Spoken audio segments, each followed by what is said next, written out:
Guys and ladies, welcome back to another exciting episode. My name is Disema Matieti. This is episode number 23 of the Being an Analyst podcast.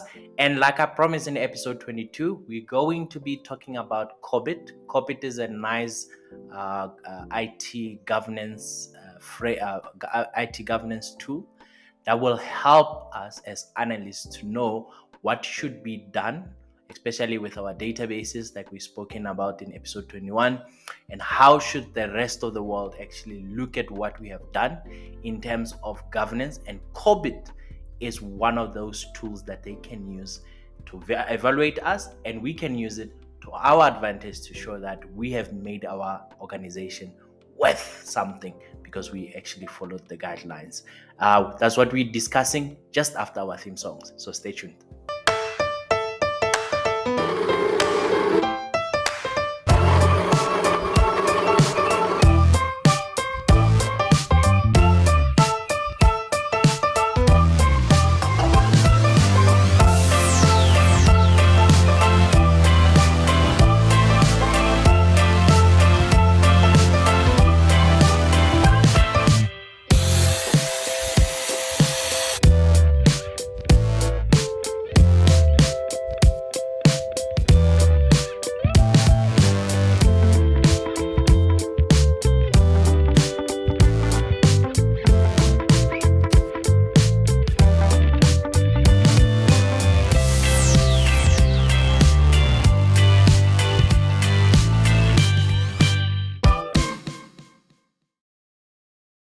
So our conversation today is going to start with just a high-level overview of what actually enterprise governance is, especially for information and technology, and how does COBIT come in.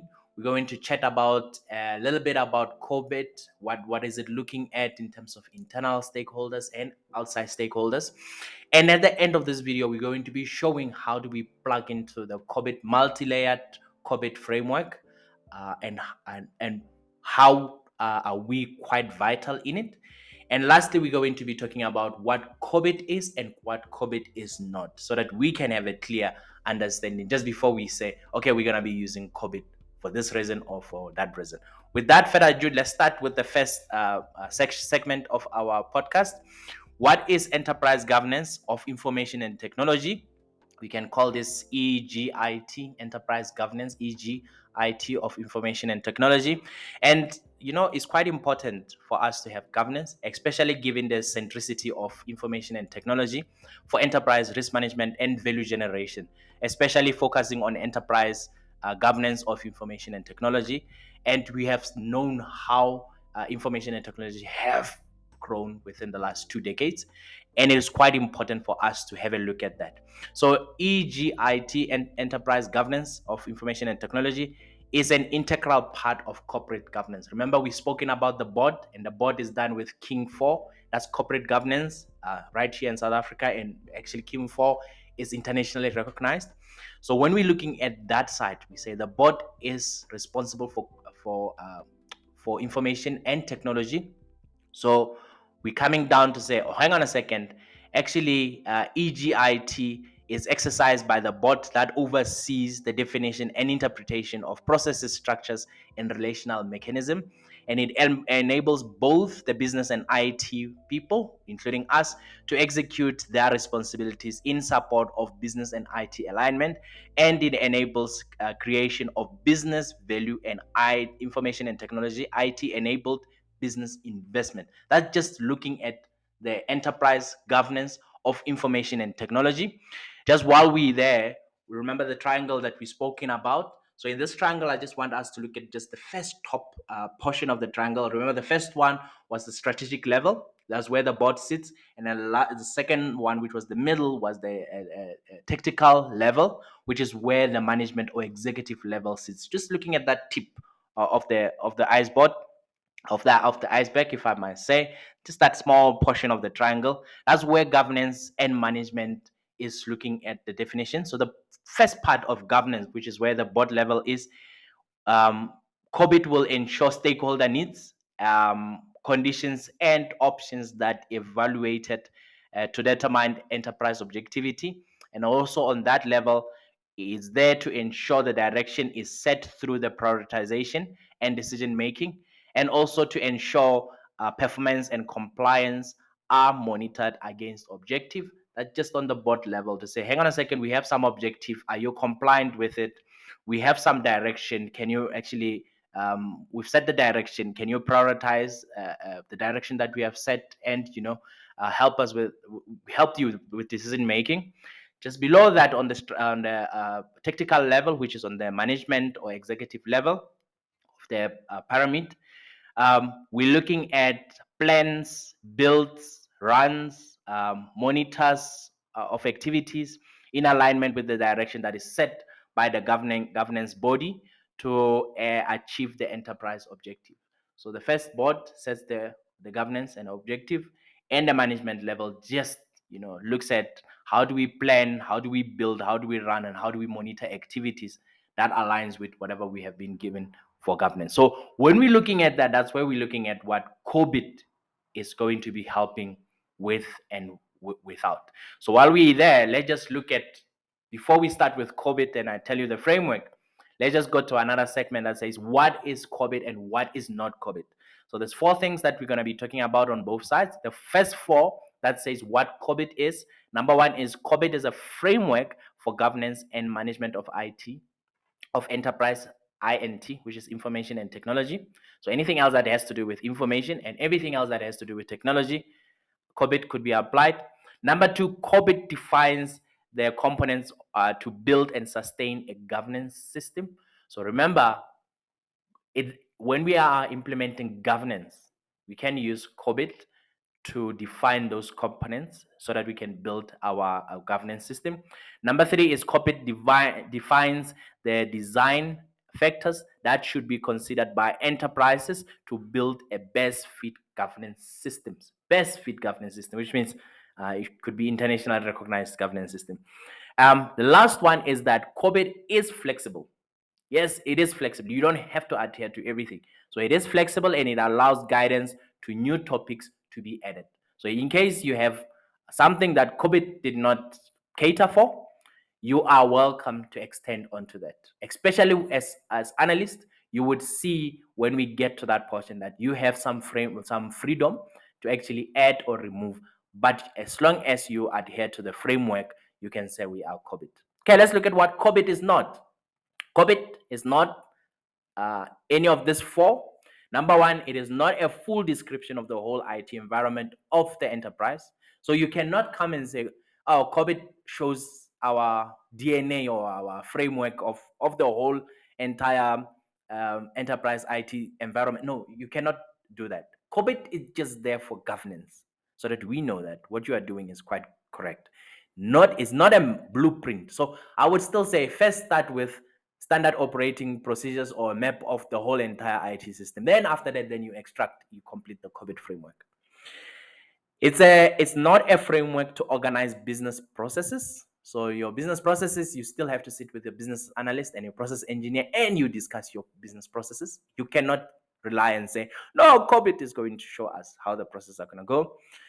It is not an IT or technical framework to manage all technology. You cannot. And the last thing is COBIT does not make or prescribe any IT related decisions. So COBIT, you cannot say, hang on a second, we are deciding whether we're going to buy or build, or we're going to enhance a model or going to update something, and we're going to be using COBIT for that. No, COBIT is not that. COBIT is there for IT governance.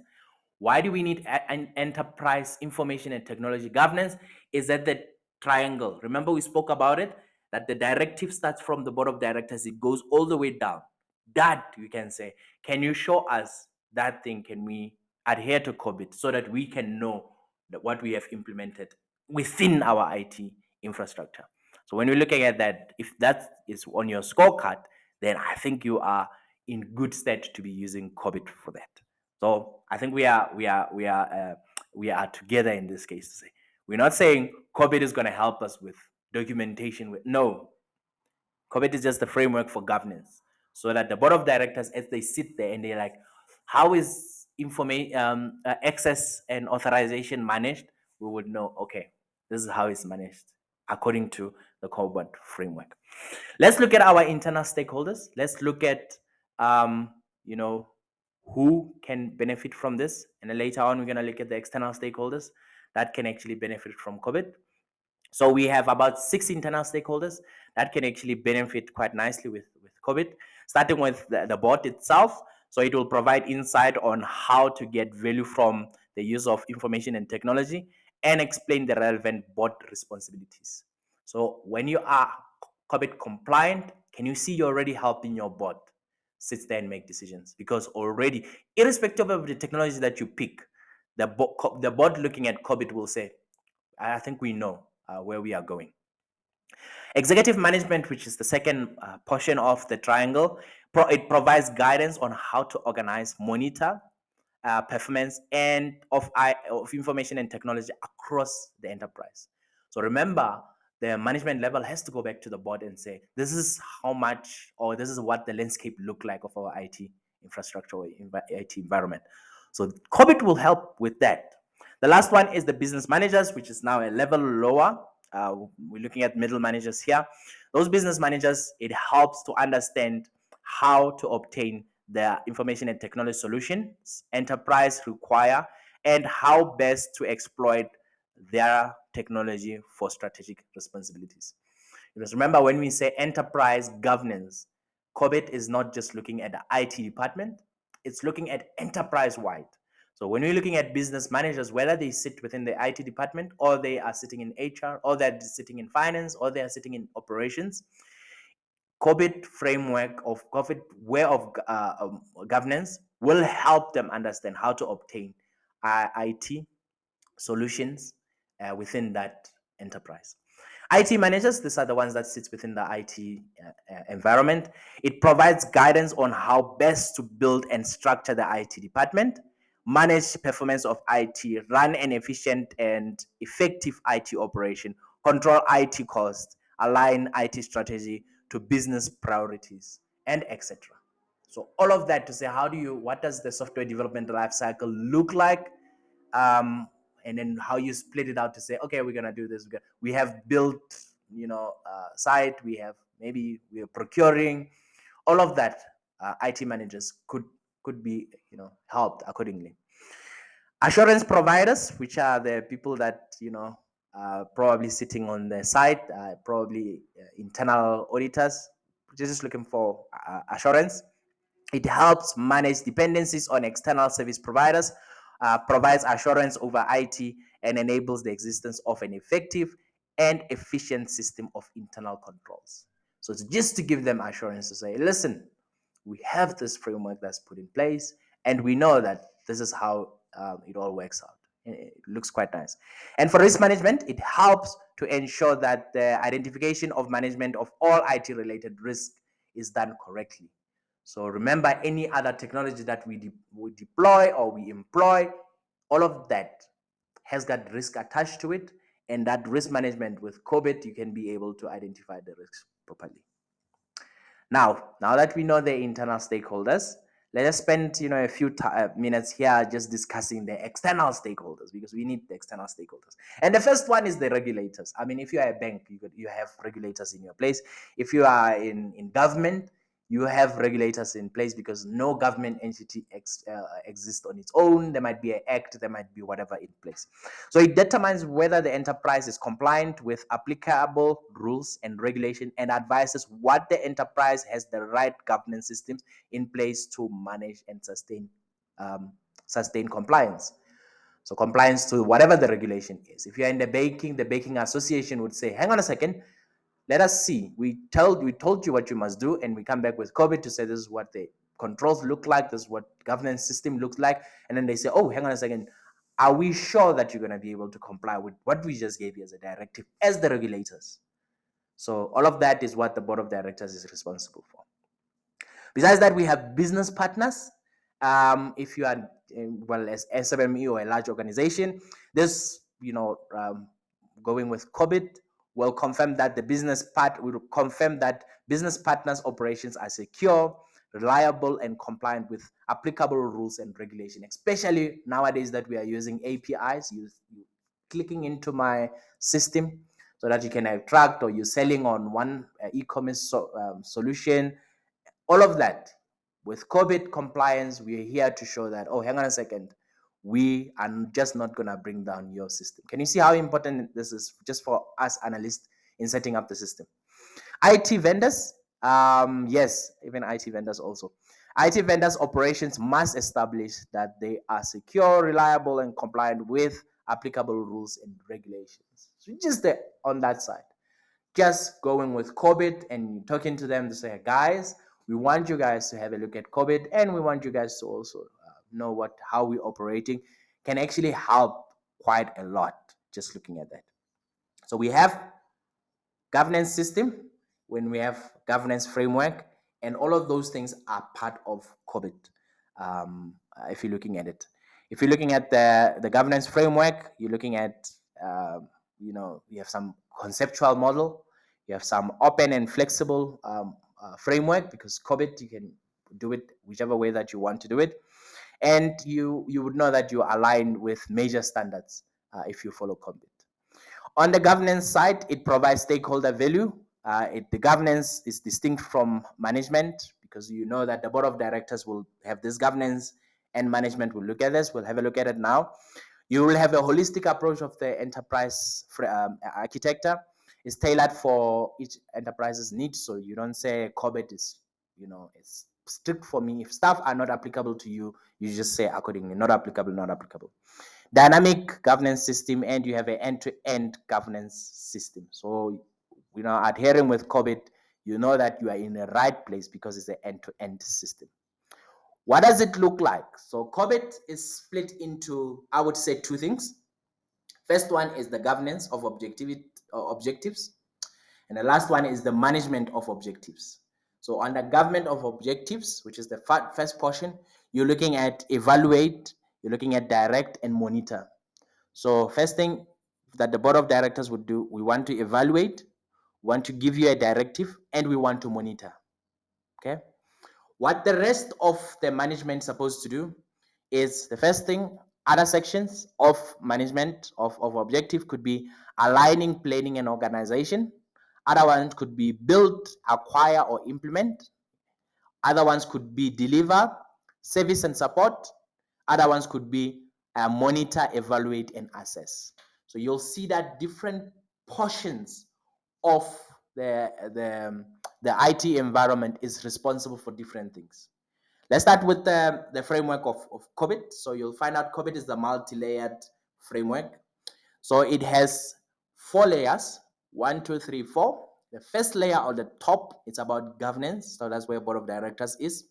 The other, well, it has 5 layers. That was COBIT 5 that I'm talking about. But COBIT 2019 has got 5 layers. Beg your pardon. The first layer is the governance, where the board is responsible for. That's where the evaluate, direct, and monitor is sitting on. So that's where you're making sure that you assured governance framework setting, you assured benefit for delivery, you assured risk optimization, you assured resource optimization, and you assured stakeholder engagement. That's on governance. And then after that, then you have 4 layers. You have the first layer, which is about align, plan, and organize. You have the second layer, which is about build, acquire, and implement. And just after that one, you have the third layer, which is about deliver, service, and support. The last layer is actually sitting on the side, because it's applicable both on the align, plan, and organize layer. It's applicable on the build, acquire, and implement layer. It is also applicable on the deliver, service, and support layer. And this layer that sits on the side, it is the monitor, evaluate, and assess layer. This is the layer where most of us as analysts, you would find our job being there. So let me just go high level on the 3 layers before we spend some time on our layer. The other layer, the one that's about align, plan, and organize, you find stuff like manage IT management frameworks, manage IT strategy, manage innovation, manage risk, manage quality. You realize that that's the how do you manage data, how do you manage security, how do you manage vendors layer. That's the first layer. Second layer of the 3 managed layer, it's about build, acquire, and implement. That's where we're looking at programs, we're looking at projects, we're looking at configuration, we're looking at managing of assets, we're looking at managing of knowledge, we're looking at managing of IT changes, we're looking at managing of organizational change, managing and availability of capacity, looking at people, are they going to be there when we're doing that? That's on the second layer of the management of objectives. The last layer of the management of objectives, it's about deliver, service, and support. And under deliver, service, and support, that's where you have your operations, that's where you have your managing your problems, and that's where you're managing your continuity, your BCP and stuff. And that's where you're looking at your security services also, as well as you're looking at business process controls. That's just at the bottom layer. So as analysts, where I'm thinking most of us will be under monitor, evaluate, and assess is when we are sitting on the side and we are vertically towards these 3 layers of management of objectives.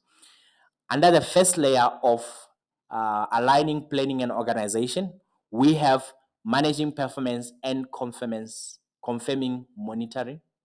That's where we can come back and say, hang on a second, out of all this strategy, risk, quality, managing of Ben, how are we doing? So we are managing the performance and the conformance of conformance monitoring. We're looking at how are we doing on that level. Under the second layer of build, acquire, and implement, we are looking at 2 things. We are looking at managed systems of internal controls. This is where now you can feel IT audit, because we're talking internal controls and compliance is coming in. And if you are an analyst that sits in there, you would know very well how important it is to have internal controls, and you are managed compliance with external requirements. So that on that layer of build, acquire, and implement, we're looking at internal controls and we're looking at compliance. On the last one, which is much more at the bottom layer, where we're looking at the deliver, service, and support, we are looking at managed assurance as analysts. So we can say, hang on a second, we had this targets, and this is how we're tracking towards it. We had these objectives, and that's why we're tracking towards it. We have these controls that we're supposed to put in, and this is how we're tracking towards it. Does it mean that analysts can only be under monitoring side? No, it doesn't mean. You could be an analyst in operations. So you could be an analyst that sits with managing of problems. You could be an analyst in managed projects. You could be an analyst that sits anywhere in any field of COBIT. But when it comes to the implementation of COBIT, meaning that pushing it upward to the board of directors, the best way to do that, IT auditing is the one that actually helps to tell the board what we have done.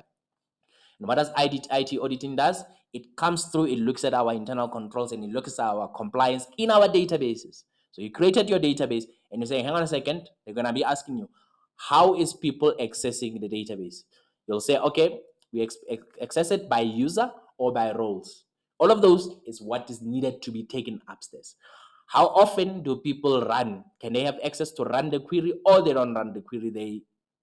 You access all of those. That feedback that you give out will be used to actually feedback to the board of directors on your day-to-day operations. And when they are getting asked by regulators, they say, no way ever in the organization where somebody accesses the database using their own user password and user ID. We are all going there based on our roles. If you are in finance, you'll have a finance role. You'll be able to access finance. If you're in HR, you have an HR role. You'll be able to access it using HR and so forth. So that's how you feedback everything else back to the board of directors. And I hope this made it clear, because now we looked at COBIT and you can see, oh, hang on a second. You can't just run your own database the way that you want it. Sometimes you might be told by management what they want to see. They might say, we want to see vendor information on a separate server. We want to see customer information on a separate server. And then you're thinking to yourself, who would do that? Now, instead of running a simple query, we have to run an SSIS that aggregates here and it aggregates to another server, and then we bring it to the third server, or we pulling it using a cube, or we pulling it, well, a cube will only work on one server, or we can pull it using what you call Power Query, where we've spoken about the online the OLAP, online analytical processing database. That might be the only way that you can analyze your data. But before you get there, you must understand what are the controls that are put in place, and what are the how much room do you have before you can play around and do your own thing. So that's COBIT.